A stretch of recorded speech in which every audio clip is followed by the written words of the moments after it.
안녕하세요. 수의사 현민입니다. 동물병원에서 일을 하다 보면은 보호자분들께서 도움을 요청하는 전화를 주실 때가 있어요. 그 중에서 가장 위험한 상황들이 아이들이 전신 발작을 하는 경우, 그리고 목에 뭐가 걸려가지고 호흡곤란이 오는 경우, 그리고 심정지와 호흡정지가 동시에 오는 경우, 이렇게 세 가지가 가장 위험하고 위중한 상황이라고 할 수 있겠죠. 당연히 이런 상황들이 와서는 안 되는 거고 오지 않았으면 좋겠지만은 우리가 이런 응급 상황에 대하여 대처를 하는 방법을 미리 숙지해 놔야지 우리가 바로바로 즉각적인 대처를 할 수 있으리라 생각을 합니다. 오늘은 아까 말씀드렸던 이런 세 가지 응급 상황에 대해서 아주 간략한 영상을 제작을 하니 혹시나 모르는 응급 상황일 때 도움이 되었으면 좋겠습니다.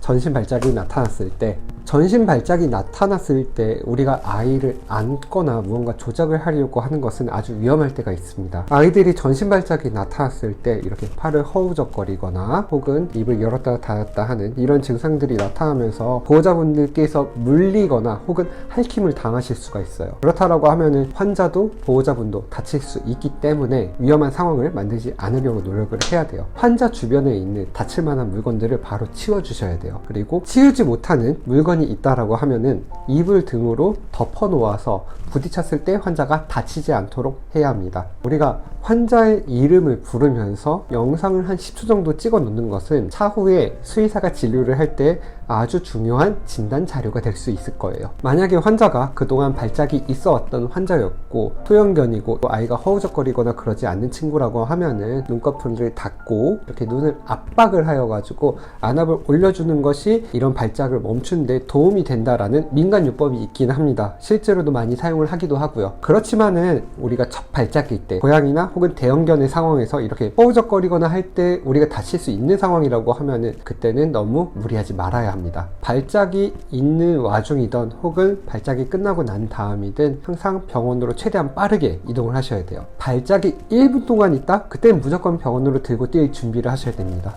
발작은 5분 이상 지속이 되게 되면은 위험한 상황을 만들 수가 있습니다. 목에 이물이 걸려 호흡이 어려울 때, 아이들이 무언가를 먹고 난 뒤에 호흡곤란이 오는 경우들이 있을 때가 있어요. 목에 당연히 이물이 걸려서겠죠.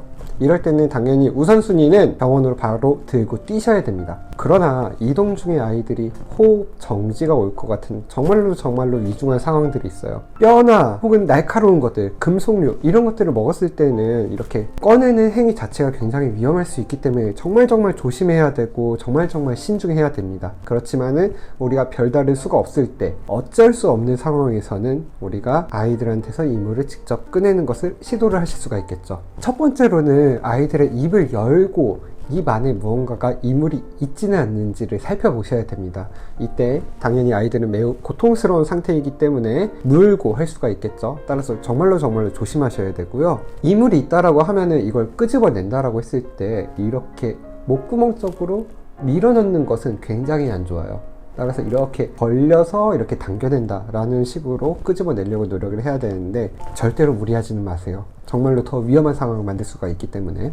만약에 입 안에 이물이 없다라는 것을 확인이 되어진다면은 그때는 하임리 구급법을 시도를 해봅니다. 환자가 서 있거나 옆으로 누워 있는 상태에서 양손으로 갈비뼈 아래에 상복부를 감싸쥐고 머리 쪽으로 향하여 압박을 가합니다. 5회 정도 반복을 하며 그럼에도 불구하고 이물이 나오거나 호흡이 해소되지 않는다면 다시 한번 구강의 이물을 확인합니다. 소형견이나 작은 고양이이고 핸들링이 가능하다면 머리를 밑으로 내리고 엉덩이를 들어 올린 다음 등을 두드리는 것도 시도를 해볼 수가 있습니다. 심정지, 호흡정지가 발생을 했을 때 의식이 소실되고 호흡이 소실되고 심박이 사라졌을 경우 우리는 심폐소생술을 시행을 해야 할 것입니다. 환자를 옆으로 눕힌 뒤 자리를 잡으시고 심장이 있는 곳, 일반적으로는 가슴의 아래쪽에 가장 넓은 부위에 양손을 댑니다. 이때 팔꿈치는 핀 상태로 가슴을 적어도 3분의 1 이상, 2분의 1을 넘지 않도록 압박을 실시합니다.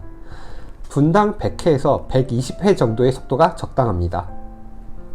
30회가량의 압박을 시행을 한 후 목과 고개가 일자가 되도록 자세를 잡은 뒤 입을 감싸쥐어 밀봉하고 콧구멍에 바람을 2회가량 불어넣습니다. 30회의 가슴 압박과 2회의 인공호흡을 반복해서 시행하며 2분마다 환자의 의식과 호흡 상태, 심박 여부를 확인합니다.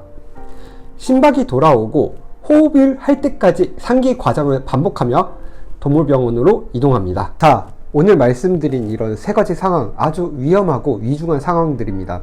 또한 이에 대해서 대처를 할 때 환자도 보호자님도 다칠 수 있는 정말로 위험할 수 있는 상황이에요. 따라서 이에 대해서 대처를 할 때에는 정말로 신중하게 고민하시고 결정을 하셔야 되고, 이에 대해서 대처를 하는 중이든 혹은 대처를 끝나고 난 다음이든 바로 동물병원으로 뛰어가셔야 돼요.